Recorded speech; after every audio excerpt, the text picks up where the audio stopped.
शशांक, आराम, please guys camera on करो। Laika, Priyanshi, Pratham, Tanisha, please अपना कैमरा ऑन करेंगे गाइस।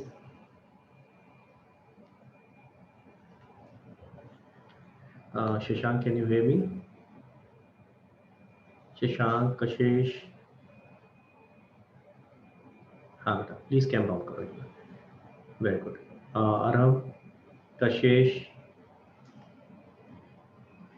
तनिषा, प्रियांशी। कशिश, प्रियांशी और तनिषा, आप तीनों रह गए हो, प्लीज जल्दी से कैमरा ऑन करो बेटा।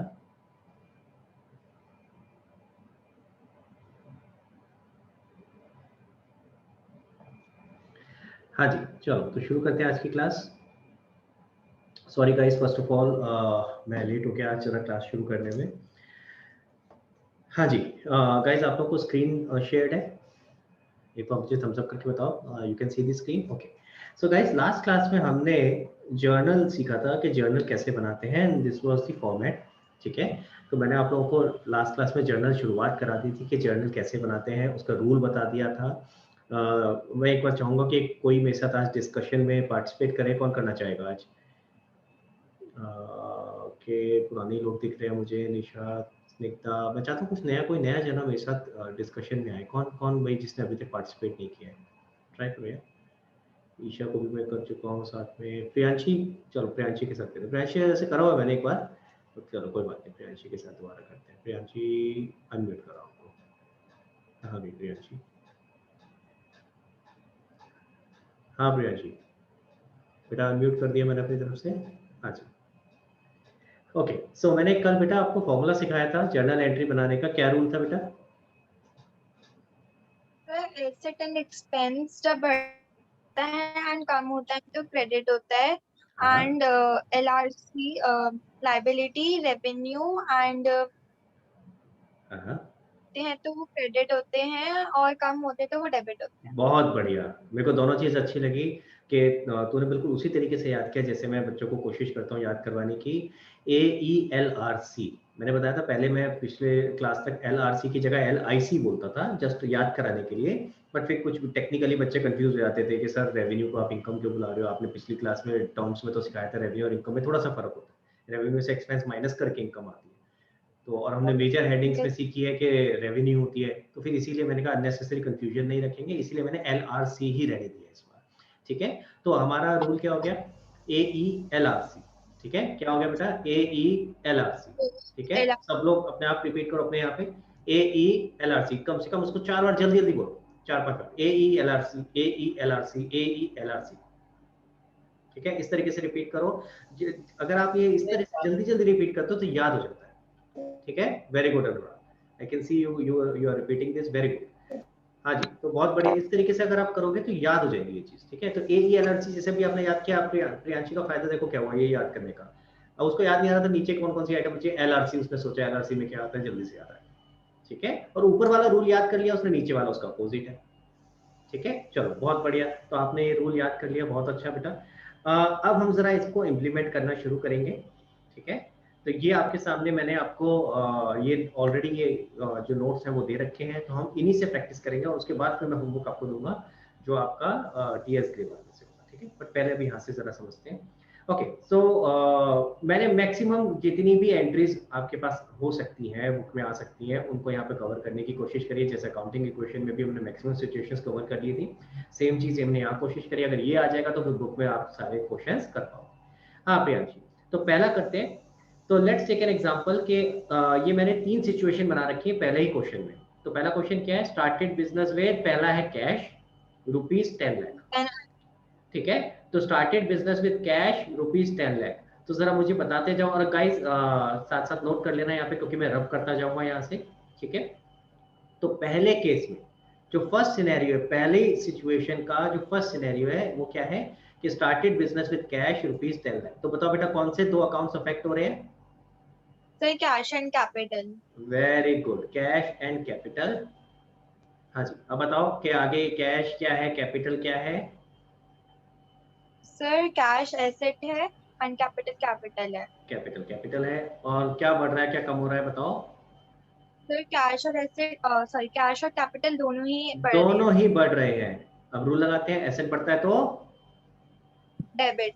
डेबिट, ठीक है। अच्छा मैं शॉर्ट में और लिख रहा हूँ इसके लिए, ठीक है, मैं अभी यहाँ जगह बचा रहा हूँ, शॉर्ट में लिख रहा हूँ। और कैपिटल अगर बढ़ता है तो क्रेडिट, ठीक है। तो क्रेडिट। डेबिट और क्रेडिट मैंने इस तरह से शॉर्ट में लिख दिया। ये तो हमने वर्किंग करी है, एंट्री नहीं है। ये एंट्री तो आपको पता है ना कैसे बनानी है। एंट्री फॉर्मेट के अंदर क्या एंट्री बनेगी? Cash cash account account debit debit to being capital. Cash cash being account capital. Debit, हाँ मैं बोलता हूँ पूरा एक बार। Cash account debit to capital account 10 lakh rupees, और नीचे नरेशन आएगी बीइंग कैश इंट्रोड्यूस्ड, ठीक है। क्लियर? ओके, सो मैं एंट्री भी यहाँ पे आपको लिख के दिखा रहा हूँ। अब मैं एंट्री आपको देखो बार बार पूरा फॉर्मेट नहीं बनाऊंगा, इतना टाइम नहीं लगाएंगे हम। मैं अगर बार बार फॉर्मेट बनाने लग गया या उसमें फॉर्मेट में लिखूंगा तो बहुत ज्यादा टाइम लग जाएगा। तो इससे अच्छा है कि मैं आपको इसके बाद एंट्री जो बनाऊंगा कैसे लिख के दिखाऊंगा, देखो ऐसे, कैश अकाउंट डेबिट, ठीक है। ये लाइन जो मैं खींच रहा हूँ ये सिर्फ ये इसलिए खींच रहा हूँ ताकि पता चल जाए कि डेबिट कौन सी वाला अकाउंट हो रहा है और क्रेडिट कौन सा हो रहा है। आपने नहीं खींचनी है लाइन, ठीक है। कैश अकाउंट डेबिट कितने से? 10 lakh to capital capital account. Account 10 lakh. Clear हो गया गाइस? ठीक है। आपने उसी तरह से फॉर्मेट में बनानी है, ठीक है। क्लियर? मैं ओके थोड़ा सा टाइम बचाने के लिए इस तरीके से करूंगा। तो पहला हो गया पूरा। चलो आगे गाइस, चाहो तो अभी स्क्रीनशॉट लेते रहो या नोट करते रहो, कुछ भी एक चीज करते रहो, बस साथ साथ करते रहना, ठीक है, क्योंकि मैं अब इसी में चेंजेस करूंगा, ठीक है। चलो आगे चलते हैं। Priyanshi second one. अब सेकंड क्या? Started business with bank. मान लेते हैं सेकंड सिचुएशन ये है, स्टार्टेड बिजनेस विद बैंक, या चेक हो जाएगा, बैंक की जगह क्या आएगा? चेक बोलेंगे। Started business with cheque rupees 10 lakh. तो ऐसे में क्या होगा? सर बैंक और कैपिटल दोनों इफेक्ट बहुत होंगे। बढ़िया। तो ऐसे केस में क्या होगा सर? कैश की जगह यहाँ क्या आ जाएगा? बैंक आ जाएगा, बैंक ठीक है। हम एंड सेकंड केस बाकी कर रहे सब हैं बेटा, सेम। और बाकी सारा सेम है। बैंक भी एसेट है और वो बढ़ रहा है तो वो डेबिट हो जाएगा। तो यहाँ क्या आ जाएगा? कैश की जगह बैंक आ बैंक जाएगा। Account debit to capital account. समझ में एक बात? तो आपकी सेकंड केस में एंट्री क्या होती है? कैश की जगह बैंक आ जाता। क्लियर? तो सिंपल सी चीज है भाई, देखो जो चीज लेके आ रहा है ओनर वो चीज डेबिट हो जाएगी। आसान तरीका समझने का, जो चीज लेके आ रहा है वो डेबिट हो गई, हमारा एसेट बढ़ रहा है वो डेबिट हो गया। जो भी एसेट ला रहा है, कैश ला रहा है तो कैश बढ़ गया, चेक लेके आ रहा है तो बैंक बढ़ गया। इसी तरह से अगर कुछ और भी लेके आ रहा है तो वो बढ़ गया। क्लियर हो गया? वो अभी बढ़ तीसरा जाएगा। सिचुएशन, तीसरा भी कर लेते हैं। तीसरा सिचुएशन क्या है? कोई एसेट ला रहा है, तो let's take an example. Asset में क्या ला रहा है? तो कुछ भी एक चीज बोलो बेटा, एसेट में क्या ला रहा है? फर्नीचर। फर्नीचर। चलो भाई फर्नीचर मान लेते हैं। तो क्वेश्चन तो हमें बताएगा, ऐसे नहीं आएगा एनी अदर एसेट। ये तो मैंने अपनी सिचुएशन बनाने के लिए लिख दिया है। अदरवाइज क्वेश्चन ऐसे बोलेगा started business with furniture rupees 10 lakh. आई बात समझ में? क्लियर? ठीक है। यस। तो ऐसे केस में मैं अज्यूम कर लेता हूँ ये क्या है, कौन सा एसेट है? फर्नीचर। क्वेश्चन बताएगा हमें। तो अगर ये होता केस तो बेटा थर्ड केस में क्या आएगा हमारा, बताओ जरा। सर फर्नीचर और एसेट बैंक की जगह फर्नीचर आ जाएगा। और दूसरा कैपिटल ही रहेगा, यस सर एंड ठीक है। Furniture account debit to capital account 10 lakh rupees. Entry क्या बन जाएगी? Furniture account debit to capital account. हाँ जी, क्लियर हुआ ये आपकी थर्ड केस में एंट्री होगी guys. Furniture account debit to capital account. Clear? Capital. अच्छा अगर आप मान लेते हैं कि एक से ज्यादा चीजें लेके आ रहे हैं, तो मैं एक सिचुएशन लिख रहा हूं, ठीक है। मैं यहाँ पे अलग से एक सिचुएशन लिखता हूँ, ध्यान देना बेटा।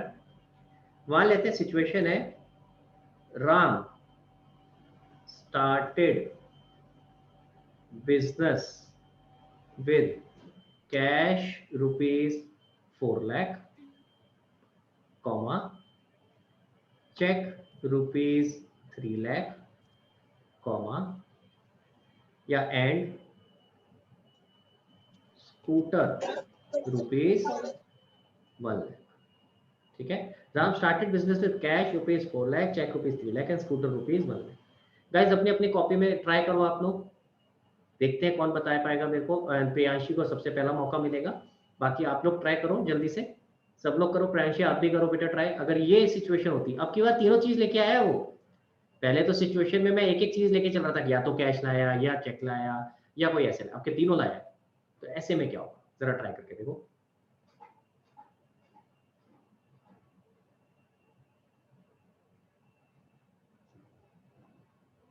प्रियांशी आपको बेटा अनम्यूट करना पड़ेगा मुझे, आप म्यूट हो गए हो दोबारा से, एक सेकंड ना।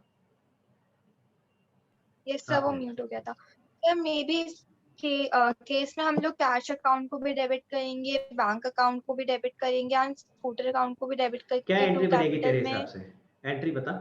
So cash account debit 4 lakh से, बैंक अकाउंट डेबिट 3 लाख से, स्कूटर अकाउंट डेबिट 1 लाख से, टू कैपिटल में हम 7 लाख कर देंगे, सॉरी 8 लाख कर देंगे।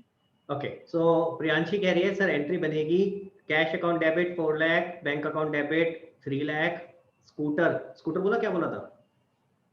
सर व्हीकल हाँ व्हीकल व्हीकल बोल अकाउंट सकते हैं, डेबिट। व्हीकल बेटर रहेगा, अदरवाइज स्कूटर भी लिखा तो गलत नहीं है, बट लेकिन हाँ व्हीकल अकाउंट ब्रॉडर बेटर रहेगा। तो व्हीकल अकाउंट डेबिट 1 लाख, ये तीनों डेबिट कर दिए और क्रेडिट कर दिया कैपिटल कितने से? 4 3 7 और 1 8 8 लाख। हाँ जी ठीक है क्या? कितने लोग कहते हैं ठीक है? थम्स अप करके बताओ जितने लोग कहते हैं एंट्री ठीक है। प्रियांशी के साथ कितने लोग हैं? और जो लोग कहते हैं बेटा नहीं ये एंट्री गलत है, दूसरा कुछ और होना चाहिए, तो हैंड रेज करके बताओ बेटा। चल तेरे काफी दोस्त हैं प्रियांशी हैं। चलो बिल्कुल ठीक बताइए प्रियांशी ने एंट्री। जरा मैं आपको इसका तरीका बता देता हूँ। देखो मैंने हमेशा बताया सबसे पहले आइडेंटिफाई करते हैं कि कितने अकाउंट्स अफेक्ट हो रहे हैं, है ना, कौन कौन से अकाउंट अफेक्ट हो रहे हैं। नॉर्मली तो कोई अभी तक जो हम एंट्रीज देख रहे थे उसमें 2 अकाउंट अफेक्ट हो रहे थे, है ना। नॉर्मली जो एंट्रीज देख रहे थे उसमें 2 अकाउंट अफेक्ट हो रहे थे, पर जरूरत नहीं कि 2 ही होंगे, 2 से ज्यादा भी हो सकते हैं, ठीक है। तो अब इस केस में कौन कौन से अकाउंट अफेक्ट हो रहे हैं? एक अकाउंट अफेक्ट हो रहा है कैश, मैं आपको यहाँ लिख के दिखा रहा हूँ, देखो कैश। दूसरा अकाउंट अफेक्ट हो रहा है, चेक मत लिख देना, चेक अकाउंट नहीं होगा भाई, अकाउंट कौन सा अफेक्ट होगा? बैंक, ठीक है, ठीक है। हाँ तो दूसरा अकाउंट कौन सा अफेक्ट होगा? बैंक। अब अगर आप लिख के आ गए cash account debit cheque account debit तो गलत हो जाएगा भैया, चेक अकाउंट कुछ नहीं होता, बैंक बोलते हैं उसको, ठीक है। तो कैश अकाउंट, बैंक अकाउंट और तीसरा व्हीकल, स्कूटर की जगह मैं वेटर वर्ड क्या लिख देता हूँ? व्हीकल। और साथ में एक और अकाउंट जो क्योंकि ओनर लेके आ रहे हैं सारी चीजें, तो कैपिटल, ठीक है। कैपिटल। तो फर्म के पॉइंट ऑफ व्यू से हमने सोचा कौन कौन से अकाउंट अफेक्ट हो रहे हैं, 4 अकाउंट अफेक्ट हो रहे थे इस केस में। हमारे पास ये 3 चीजें आ रही थी, कैश, बैंक और व्हीकल, तो ये 3 अफेक्ट हुए। और कहां से आ रही थी? ओनर से, तो ओनर का अकाउंट भी अफेक्ट होगा। समझ आया? अब अगर वही सेम तरीके से रूल लगाते बेटा, मैं अभी आपको पूरा लॉन्ग कट करके बता रहा हूँ, फिर बाद में आगे शॉर्टकट सीखेंगे, ठीक है। पर अभी आपने लॉन्ग कट से करने हैं जो भी क्वेश्चंस करने हैं, ठीक है क्लियर। अभी आपको जब मैं होमवर्क भी दूंगा ना बेटा, तो प्लीज मेरी रिक्वेस्ट है शॉर्टकट नहीं मारेंगे, अभी फिलहाल लॉन्ग कट से करेंगे। मैं खुद आपको मौका दूंगा बाद में शॉर्टकट लगाने, लेकिन अभी नहीं। इनिशियली फर्स्ट टाइम जब करेंगे तो लॉन्ग कट लगाना कोई बात नहीं, थोड़ा सा टाइम जरूर ज्यादा लगेगा, लेकिन हमें एक्यूरेसी चाहिए फिलहाल शुरुआत में, गलती नहीं चाहिए, ठीक है। हाँ जी, तो कैश क्या है? कैश एसेट है, बैंक भी एसेट है, व्हीकल भी एसेट है, और कैपिटल कैपिटल में आएगा। एसेट बढ़ रहा है, बढ़ रहा है, बढ़ रहा है, और कैपिटल भी बढ़ रहा है, हमारे लिए ओनर के लिए लायबिलिटी बढ़ रही है, जिसको कैपिटल, ठीक है। अब यहाँ पे रूल लगा देते हैं, एसेट बढ़ता है तो डेबिट, तो ये तीनों ही डेबिट होंगे। देखो वही स्टेप, स्टेप सारे वही हैं, कुछ नया नहीं कर रहा हूँ, बस फर्क क्या है इस क्वेश्चन में, more than 2 accounts are there, इसीलिए मैं आपको ये सिचुएशन करके दिखा रहा हूँ, 2 अकाउंट से ज्यादा अकाउंट है, ठीक है। हाँ जी, और तीसरा क्या, चौथा कौन सा है? कैपिटल, कैपिटल बढ़ रहा है तो क्रेडिट, ठीक है। यानी इससे अगर हमारी एंट्री क्या बन जाएगी बेटा? Cash account debit, bank account debit, vehicle account debit to capital and सबके आगे उनका अमाउंट। इसके जरा हम एंट्री बना लेते हैं। एंट्री क्या बनेगी? Cash account debit, again line जो खींच रहा हूँ आपने नहीं खींचनी है भैया ये, ठीक है। तो प्लीज जो बात मना कर रहा हूँ उसको मत फॉलो करना, सर हम तो ब्लाइंडली फॉलो कर रहे हैं, जैसे लिखते जा रहे हो मैं भी ऐसे लिख रहा हूँ, नहीं, आपने फॉर्मेट में लिखना है। ये मैंने चीज अकाउंटिंग इक्वेशन के टाइम पे भी बताई थी कि मैं आपको सिर्फ इफेक्ट्स बता रहा हूँ, मैं पूरी अकाउंटिंग इक्वेशन नहीं बना रहा, टाइम बचा रहा हूँ बेटा। सेम चीज यहाँ पे टाइम बचा रहा हूँ, पूरा फॉर्मेट नहीं बना रहा। और ये लाइन सिर्फ इसीलिए खींच रहा हूँ ताकि डेबिट अलग से दिखाई दे, ठीक है। Cash account debit, bank account debit, ठीक है, व्हीकल अकाउंट डेबिट, ठीक है, और टू कैपिटल, कैपिटल। ठीक है। तो जरा देखिए कितना कितना अमाउंट था, 4 लाख, 3 लाख और 1 लाख, 1 लाख। और यहाँ आ जाएगा 4 3 7 और 1 8 लाख, क्लियर। अब आप ध्यान से देखो, चाहे मेरे एक से ज्यादा अकाउंट डेबिट हो रहे हैं लेकिन क्रेडिट एक ही हो रहा है, ठीक है। तो ऐसा जरूरी नहीं है कि एक से ज्यादा डेबिट होंगे तो उतनी क्रेडिट हो रही हो, नहीं, ये जरूरी नहीं है। देखिए ऐसा नहीं कि अगर 3 डेबिट है तो 3 ही क्रेडिट होंगे, नहीं। लेकिन एक चीज जरूर है, total of debit would always be equal to total of credit. यानी अगर इसमें आप देखोगे, आप डेबिट का टोटल कितना है? 1 लाख, 8 लाख। क्रेडिट का टोटल कितना है 8 लाख। ये 8 हमेशा लाख। मैच करेगा। तो अगर मेरे डेबिट में जितने भी अकाउंट्स डेबिट हो रहे हैं उन सबका टोटल मैं करूंगा तो वो टोटल ऑफ क्रेडिट के बराबर हमेशा आना चाहिए। ऐसी एंट्री नहीं हो सकती कि डेबिट तो कर रहा हूँ 7 लाख से और क्रेडिट कर रहा हूँ 8 लाख से, गलत। या आपने देखा था अकाउंटिंग इक्वेशन में भी ऐसा नहीं हो सकता था कि मैच नहीं हो दोनों साइड, है ना। तो इसी तरीके से सेम चीज यहाँ पर है बेटा, अगर डेबिट और क्रेडिट आप मैच नहीं कर रहे हो, आपका मैच नहीं हो रहा है, तो आप कुछ ना कुछ गलती कर रहे हो। क्लियर? ऐसा कोई सिचुएशन बन ही नहीं सकता जिसके अंदर हमारा डेबिट अलग अमाउंट से आ रहा हो, क्रेडिट अलग अमाउंट से। ये जरूर हो सकता है कि डेबिट में 3-4 अकाउंट्स हो रहे हो अलग, ज्यादा नंबर ऑफ अकाउंट्स डेबिट हो रहे हो एज कंपेयर टू क्रेडिट, या वाइस वर्सा, यानी ज्यादा नंबर ऑफ अकाउंट्स क्रेडिट हो रहे हो और डेबिट कम हो रहे हो, ये हो सकता है। ठीक है, बट टोटल ओके। अमाउंट दोनों का मैच करेगा। क्लियर हुआ गाइस? ठीक है प्रियांशी? Yes sir. ऐसा सिचुएशन भी आ सकता है कि एक ही अकाउंट डेबिट हो रहा है और 2 या 3 या 4 अकाउंट क्रेडिट हो रहे हैं, ऐसा भी हो सकता है। ठीक है, तो उससे फर्क नहीं पड़ेगा। ये रूल मत सोच लेना कि जितने डेबिट हो रहे हैं अकाउंट उतने ही क्रेडिट होंगे, नहीं, अमाउंट सेम रहेगा, जितने अमाउंट डेबिट हो रहा है उतना ही क्रेडिट। हाँ जी, चलो इसकी एक फोटो खींच लो गाइस, फिर आगे चलते हैं, मैं आगे वाला सिनेरियो कराता हूँ। अच्छा बाय द वे इसकी क्योंकि ये तो एक साथ आ गया सारा, अदरवाइज नहीं तो अगर हम समझे तो एक तरह से ये 3 एंट्रीज है जिनको कंबाइन करके एक एंट्री बनाई गई है। अगर आप ध्यान से समझो ना यस तो ये सर। 3 एंट्रीज है बेटा जिसको कंबाइन करके एक एंट्री बनाई। 3 एंट्रीज कौन सी हैं, मैं इसके नीचे करके दिखा देता हूँ। देखो पहली एंट्री है आपकी कैश टू कैपिटल। अगर मैं इन तीनों को अलग अलग करता, अलग अलग इफेक्ट ले रहा होता, ये तीनों एक साथ आ गए एक ही क्वेश्चन में, है ना। अदरवाइज अगर मैं अलग अलग ले रहा होता तो क्या आता, कैश टू कैपिटल 4 लाख। दूसरा आता bank capital 3 bank to lakh 3। Capital 3 lakh. Vehicle to capital 1 lakh 1 lakh. Vehicle to capital 1 lakh. समझ आया बेटा? क्लियर? तो ये इस तरीके से 3 एंट्रीज अलग अलग, अगर मैं अलग अलग लेके आ रहा होता, एक साथ एंट्री नहीं कर रहा होता, 3 एंट्री कर रहा होता, तो ऐसे होगी। ठीक है, लेकिन अब आपके पास क्वेश्चन अगर आएगा जिसमें एक ही पॉइंट में तीनों दे रखे तो फिर इकट्ठी एंट्री करनी है, इसको बोलते हैं कंपोजिट एंट्री। क्या बोलते हैं बेटा इसको? Composite entry. कंपोजिट या कंबाइंड एंट्री। कंपोजिट या कंबाइंड। ठीक है, कि यानी आपने एक से ज्यादा एंट्रीज को कंबाइन कर दिया, कंबाइन किया है। ठीक है। तो अगर कोई आपसे पूछे what do you mean by composite entry या what do you mean by combined entry, ठीक है, या आ सकता है 1 मार्कर में आता है ऐसा, what do you mean by composite entry, तो उसको कैसे डिफाइन करेंगे? What do you mean by composite entry? An entry where there is more than 1 debit और मोर देन 1 क्रेडिट, या तो एक से ज्यादा डेबिट या एक से ज्यादा क्रेडिट हो रहा होगा, तो वो क्या होगी? Composite entry. क्यों? क्योंकि आपने कंबाइन करी कंपोजिट। होगी। समझ आ रहा है? Yes sir. क्लियर हो गया गाइस? यहाँ तक पहले मुझे थम्स अप करके बताओ जल्दी से, कोई डाउट है तो बताओ। हाँ जी, सब लोग प्लीज मेरे को बताएंगे थम्स अप करके अगर क्लियर है तो, and if you have any doubt please raise your hand guys. Clear है सबको? बहुत बढ़िया, बहुत बढ़िया। चलो आगे चलते हैं फिर। परीक्षा, कोई डाउट तो नहीं आता है?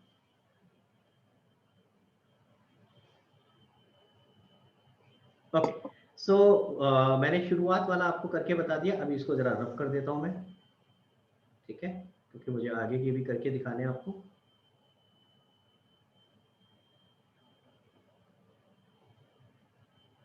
और इसको थोड़ा साइड में कर देते हैं, इसको भी हटा ही देते हैं, जरूरत नहीं है। गाइस इसकी फोटो खींच ली ना आपने सब लोगों ने? Yes sir. मैं इसको हटा देता हूँ।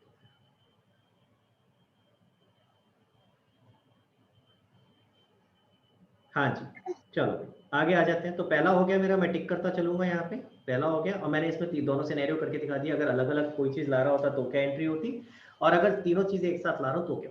ठीक है, अब आगे चलते हैं। आगे परचेज्ड एसेट, कोई एसेट खरीदा, अगेन एसेट का नाम दे देते हैं भाई। अब की बार कुछ और एसेट ले लेते हैं, फर्नीचर के अलावा कुछ और नाम बोल बेटा। Sir vehicle. व्हीकल, चलो व्हीकल ले लेते हैं। तो अगर हमने कोई व्हीकल खरीदा, लेट्स से परचेज्ड व्हीकल, तो क्वेश्चन में क्या लिखा आएगा? Purchased vehicle against cash ₹1 lakh. तो बताओ जरा क्या होगा, सेम सिनेरियो बताओ बेटा।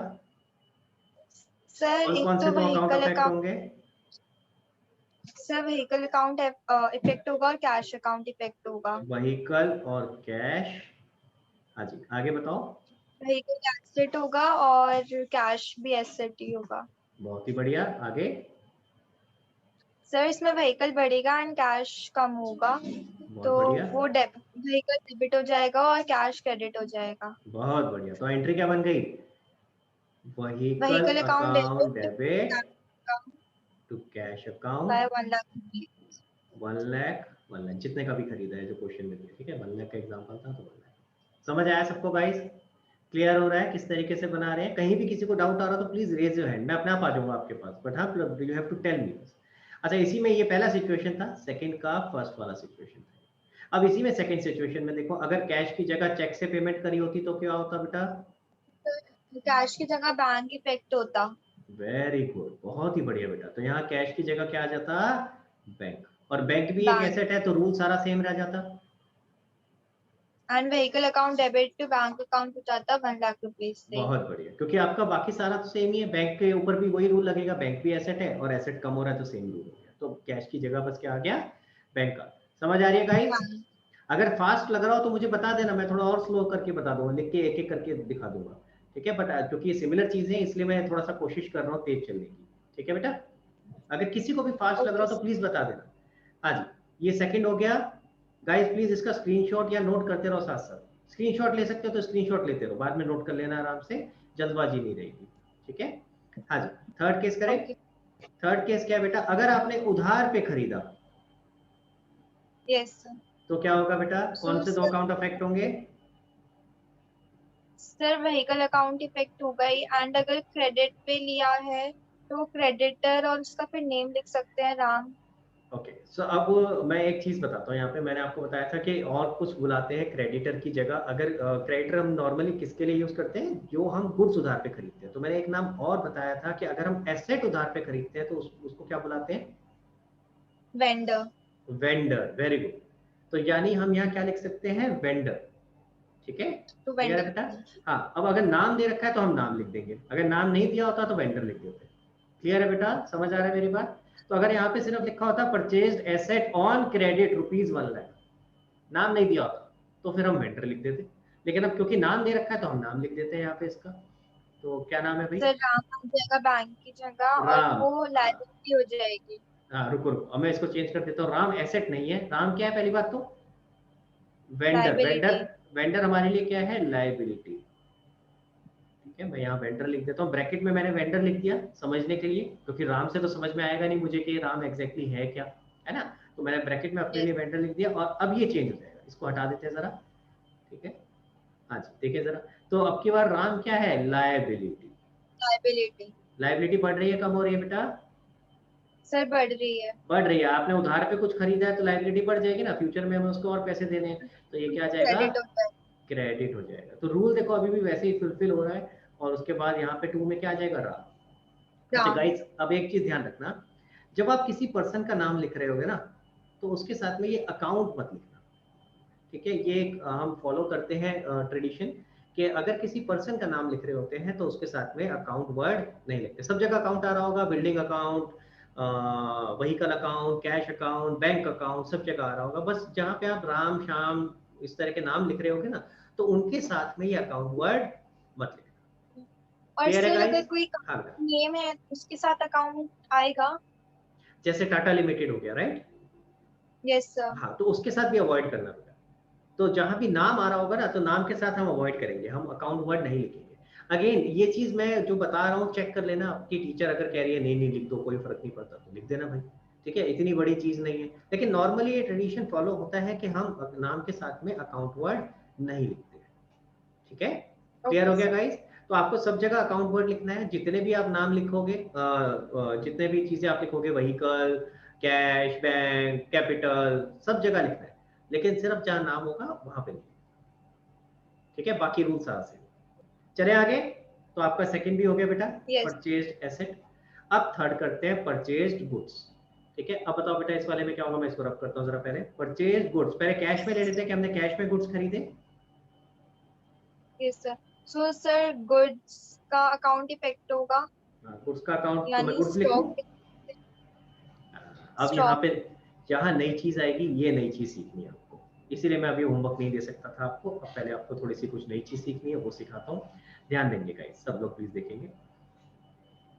देखो, अभी तक हम गुड्स का सिर्फ एक ही नाम देते थे, एसेट्स में लिखते थे उसका नाम क्या दे स्टॉक। देते थे, स्टॉक।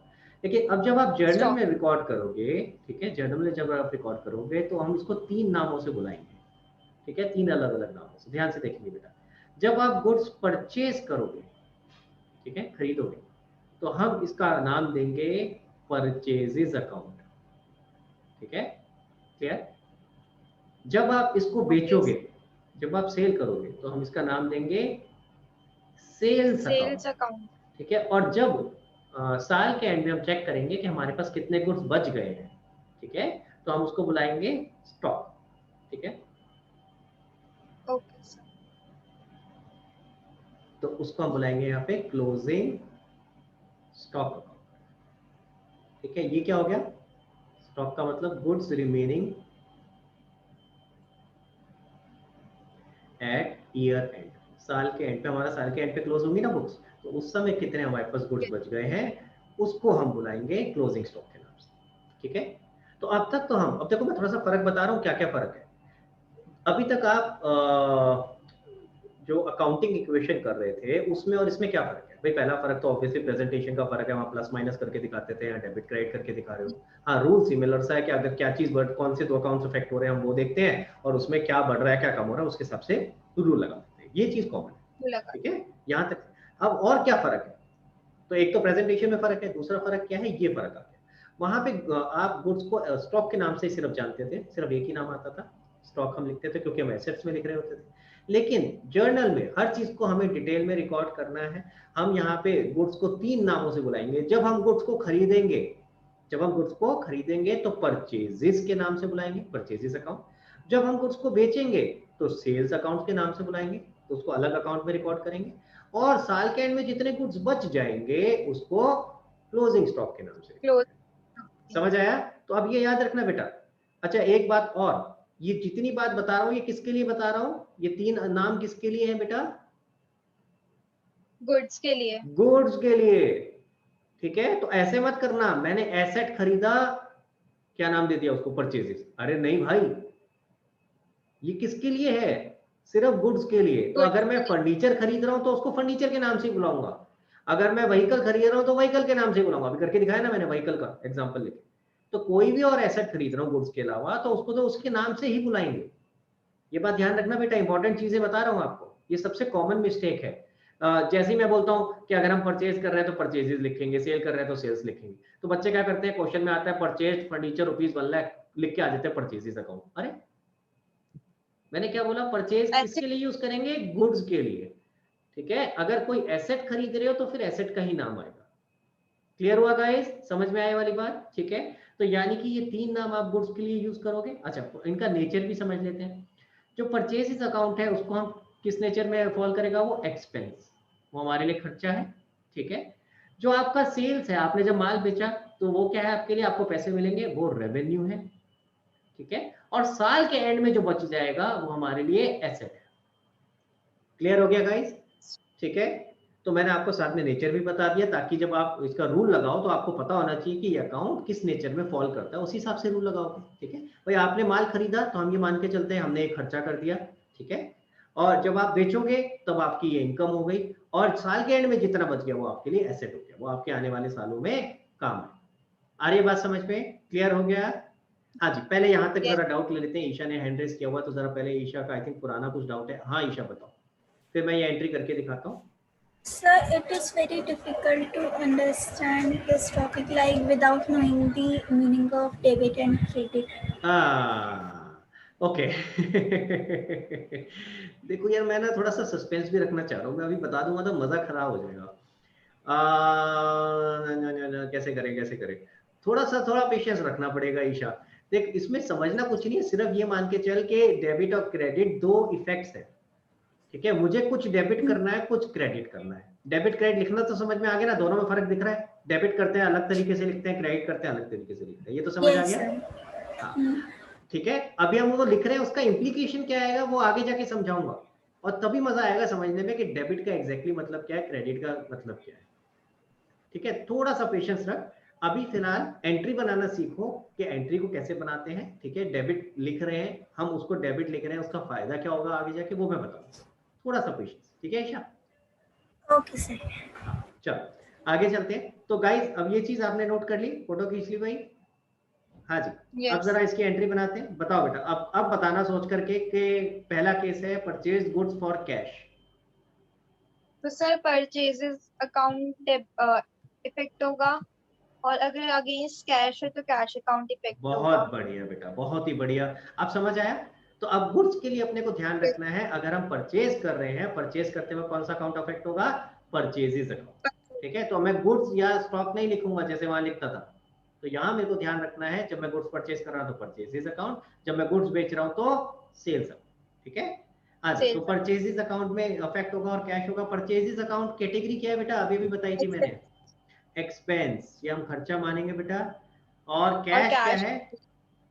कैश बताओ। एसेट। कैश एसेट है। अब आगे बताओ गाइस, सारे लोग ध्यान से देखना है, गलतियां होती है इसीलिए बता रहा हूँ। हाँ प्रियांशी, अब बताओ, एक्सपेंस बढ़ रहा है कम हो रहा है? सर एक्सपेंस बढ़ रहा है। बढ़ रहा है। कितने लोग कहते हैं एक्सपेंस बढ़ रहा है? जितने लोग कहते हैं thumbs up, sorry not raise your hand, thumbs up. जितने लोग कहते हैं एक्सपेंस बढ़ रहा है, give me a thumbs up. और कितने लोग कहते हैं एक्सपेंस नहीं सर बढ़ नहीं रहा, कम हो रहा है, तो वो रेज योर हैंड। जितने लोग कहते हैं एक्सपेंस बढ़ रहा है, give me a thumbs up. और जो लोग कहते हैं कि नहीं एक्सपेंस बढ़ नहीं रहा है, कम हो रहा है, रेज हैंड। वही कुछ तो करो यार, कुछ लोगों का कुछ भी रिस्पॉन्स नहीं दिख रहा। हाँ अब दिखना शुरू हुआ। तो यार ये तो 100% एक ही फेवर में आ गए। तो यार बड़े सारे दोस्त हैं यहाँ पे, प्रियांशी कोई अगेंस्ट ही नहीं जाने को दिया। जो तू बोल दिया हाँ ठीक है, प्रियांशी ने बोल दिया ठीक है बस है।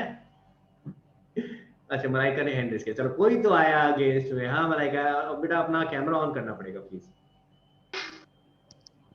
सर एक्सपेंस कम होगा। पहले पहले बेटा कैमरा ऑन करना, मैं देख नहीं पा रहा तेरे को। हाँ बेटा बताओ क्या एक्सपेंस कम होगा, क्यों कम होगा बेटा? थोड़ा सा रीजनिंग दो ताकि बाकी लोगों को समझ में आए।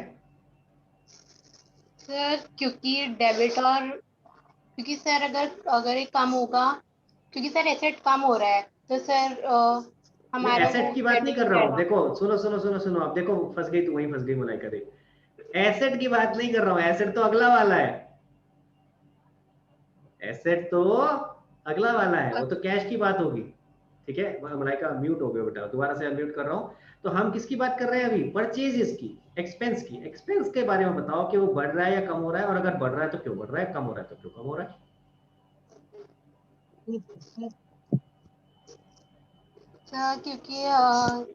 सर क्योंकि आपने बताया था कि सर दोनों सिचुएशन में डेबिट नहीं हो सकता ना क्रेडिट हो सकता है। ये तो आगे की बात है ना, बाद में देखेंगे कि डेबिट हो रहा है या क्रेडिट हो रहा है। पहले तो हम ये समझना है कि इस सिचुएशन में एक्सपेंस बढ़ रहा है या कम हो रहा है। आप आगे का आंसर सोच करके थोड़ी ना रिवर्स चलोगे कि अच्छा वहां वहां मैच नहीं हो रहा है, एक जगह डेबिट एक जगह क्रेडिट हो रहा है, तो रिवर्स करके कैलकुलेट कर लेते क्रेडिट कब होगा या डेबिट कब होगा। नहीं, पर ये पॉइंट समझ आया मलाइका? देखो मैं बता रहा हूँ 99% बच्चे कहाँ कंफ्यूज होते हैं, ध्यान से सुनना। मलाइका ने एक बात बोली थी, सर एसेट कम हो रहा है। लोग पता क्या सोच रहे हैं? सर पैसे जा रहे हैं। तो वो पैसे के बारे में सोचेंगे ना जब हम पैसे की बात करेंगे, जब हम कैश अकाउंट पे आएंगे तब सोचेंगे ना कि पैसे जा रहे हैं तो पैसे कम हो रहे हैं, एसेट कम हो रहा है। अभी हम खर्चे की बात कर रहे हैं कि खर्चा बढ़ रहा है या कम हो रहा है। कई लोग ऐसे भी सोचते हैं, सर हमने ये पैसे खर्च कर दिए, ये पैसे चले गए तो हमारा खर्चा कम हो गया, अब और खर्चा नहीं करना। नहीं भाई, मैं तो रिकॉर्ड कर रहा हूँ अपने बुक्स में। हमें कैसे सोचना है, ध्यान से सुनना, ध्यान से सुनेंगे इस बात को। कई बच्चे कंफ्यूज होते हैं इस बात के लिए, इसलिए बता रहा हूँ। देखो अगर मैंने आज तक 0 परचेज करी थी, अभी तक मैंने एक भी परचेज नहीं किया था, अब अगर मैंने 1 लाख रुपए का परचेज कर लिया तो अब बताओ मेरा 0 से 1 लाख हो गया कि नहीं हो गया? तो जब मैं अपनी बुक्स में रिकॉर्ड करूंगा तो मैं क्या बोलूंगा? मेरा खर्चा बढ़ गया। आ रही बात समझ में? पहले 0 था मेरी बुक्स में, अब कितना हो गया? 1 लाख रुपया। समझ आ रहा है? तो हमें किस एंगल से सोचना है, कैसे सोचना है। ठीक है, क्लियर? समझ आ रही है गाइस? सबको क्लियर है? हाँ स्निग्ध और ईशा आपने हैंड रेस किया, पहले आप लोगों से डिस्कस कर लेते हैं। बताओ ईशा। हाँ सर, वो एक्सपेंस कम होगा। कम क्यों होगा बता? अभी तो मैंने समझाया। सर क्योंकि डुअल इफेक्ट्स होते हैं ना अकाउंटिंग के। हाँ बिल्कुल होते हैं। तो अगर सब कम होगा। कितना मुश्किल होता है ना यार, सोचो एज अ टीचर कितना मुश्किल होता है काम समझाना, है ना? सर समझ जाओ ना सर, दिमाग में चल रहा है सर, अपने आप पढ़ लो है। सोच अगर यही चीज में, अरे यार ऐसी होगा यार, कर लो यार है। एक्चुअली बड़ा मुश्किल होता है यार, जब करने बैठा समझाने बैठा तो लगता है यार कैसे समझाएं, आ रहा है हमारे दिमाग में कुछ लेकिन कैसे बोले। नहीं कम नहीं होगा बेटा, मैंने आपको रीजन अभी दिया कम क्यों नहीं होगा। देखो ड्यूअल इफेक्ट होंगे, मैं मना नहीं कर रहा, मैं तो दोनों इफेक्ट लूंगा, मैं परचेज का भी इफेक्ट ले रहा हूँ, कैश का भी ले रहा हूँ, पर अभी हम इंडिविजुअली सोच रहे हैं कि परचेज का इफेक्ट होना क्या चाहिए, ठीक है, कि कम हो रहा है या बढ़ रहा है। पैसे जा रहे हैं मेरे पास से, नो डाउट वो कैश वाला इफेक्ट है, उसके लिए जब मैं कैश के लिए बात करूंगा तब आऊंगा उस पर, कि पैसे जा रहे हैं कैश, ये कर ही देता हूँ, पैसे जा रहे हैं कैश कम हो रहा है तो एसेट कम हो रहा है, पैसे जा रहे हैं एसेट कम हो रहा है लेकिन खर्चा कम नहीं हो रहा, खर्चा बढ़ रहा है, ठीक है। जब मैं अपने बुक्स में रिकॉर्ड करूंगा तो पहले खर्चा कितना था, 0, पहले तो मैंने एक भी परचेज नहीं करी थी, मैं ये मान के चल रहा हूँ, अब मेरी परचेज कितनी हो गई, 1 लाख रुपए की, तो मेरा खर्चा रिकॉर्ड हो रहा है तो बढ़ रहा है ना बेटा, 0 से 1 लाख हो रहा है। आ रही है बात समझ में, ठीक है। हाँ स्निग्धा आपने भी हैंड रेज किया था, आपके पास भी आ जाता एक बार, हाँ बताओ बेटा। सर इसमें जैसे गुड्स खरीद रहे हैं हम, तो गुड्स तो बढ़ रहे हैं ना, लेकिन हमारे पास वो कहाँ जाएगा।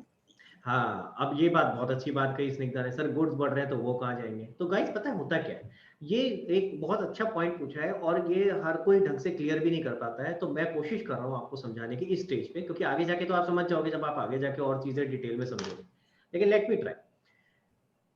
सर हम इसको परचेज के नाम से रिकॉर्ड कर रहे हैं और खर्चा बोल रहे हैं, जबकि अगर ये तो हमारे पास गुड्स आ रहे हैं और ये तो हमारे लिए एक एसेट होना चाहिए, है ना, क्या हमारे पास चीज है विच वी ओन, तो हम इसको एसेट की जगह एक्सपेंस क्यों बोल रहे हैं। तो गाइस देखो ध्यान से सुनना, इसके पीछे लॉजिक क्या होता है। जब हम खरीदते हैं, बहुत ध्यान से सुनेंगे, जब हम खरीदते हैं तो हम ये मान लेते हैं कि हम ये बेचने के लिए खरीद रहे हैं, ठीक है। जब हम खरीदते हैं तो हम ये मान लेते हैं कि ये बेचने के लिए खरीद रहे हैं, यानी ये हमारे लिए खर्चा हो गया, हमारे पास कुछ बचने वाला नहीं है, ठीक है। एसेट तो क्या होता है, कोई चीज जो हमारे पास रह जाए, ठीक है। तो हम ये मान के चलते हैं जब हम खरीद रहे हैं तो ये बेचने के लिए खरीद रहे हैं, हमारे पास कुछ भी बचने वाला नहीं है, इसलिए हम शुरू में इसको एक्सपेंस मान के चलते हैं, ठीक है।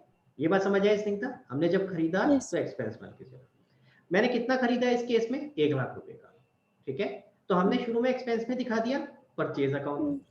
साल के एंड में, ध्यान से सुनेंगे सारे लोग, साल के एंड में हम चेक करेंगे कि हमारे पास कितने गुड्स बचे हैं। मान लेते हैं कि 80,000 रुपए के गुड्स बेच दिए थे, कितने बच गए बेटा, 20,000। तो हम उस 20,000 को स्टॉक में दिखाएंगे, क्लोजिंग स्टॉक में, ठीक है। तो हम शुरू में स्टॉक नहीं बोलेंगे, हम शुरू में परचेज अकाउंट में डालते हैं, हम ये सोच करके चलते हैं कि हम तो ये सारे के सारे बेच देंगे, इसलिए हमारे लिए खर्चा हो गया, ठीक है, हमारे पास कुछ नहीं बचने वाला, क्लियर, ठीक है। Yes, अगर sir. साल के एंड में कुछ बच गया तो फिर हम उसको ट्रांसफर कर देंगे कहाँ पे, क्लोजिंग स्टॉक। Stop. क्लियर हो गया डाउट आपका। Yes, sir. हाँ तो गाइस प्लीज सब लोग ध्यान से समझना इस बात को। पहली बात तो ये एक्सपेंस के नेचर का क्यों है ये क्लियर हो गया, हम ये मान के चल रहे हैं हमने ये खरीद लिया, खर्चा हो गया, हमारे पास रहने नहीं वाला, हम इसको आगे फर्दर बेचेंगे, जब बेचेंगे तो हमारे लिए इनकम हो जाएगी, तब रेवेन्यू में आ जाएगा, ठीक है, तब सेल्स अकाउंट आएगा तो रेवेन्यू के नाम से आएगा, क्लियर। दूसरी चीज मैंने बताया, ये जो मैंने एग्जांपल लिया